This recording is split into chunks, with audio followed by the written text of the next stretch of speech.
olyan jó szívű, inkább azt mondanám rá, hogy kétszínű.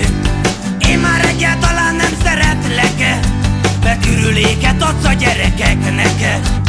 A fogait soha meg nem mossa, a buttonyát néha telefossa.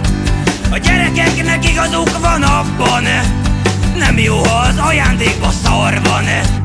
Gyurika, te lézerfegyvert kértél, ajándékod ehelyett egy végbél.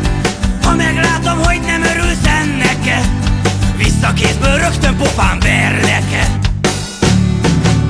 Mert a télapó nem a régi már, a kedve tartja állva bekakál. Büdös puttony himbálózik a vállán, hányás csordogál a szakállán. Semmit nem kapsz karácsonyra, Ancsa, mert a szemed kibaszottul bancsa. De nem mondjad, hogy gonosz ember vagyok, mert a fülcimpádra ráfikok egy nagyot.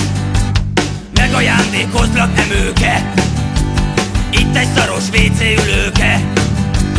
Te pedig egy kis autót kapsz Márton, csak először a fosomba mártam.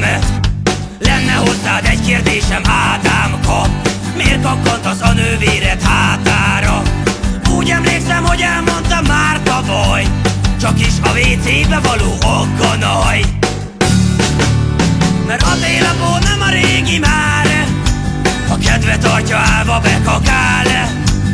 Büdös puttony himbálózik a vállán, hányás csordogál a szakállán. A Pistike nagyon-nagyon rossz gyerek, ajándékot adni neki nem lehet.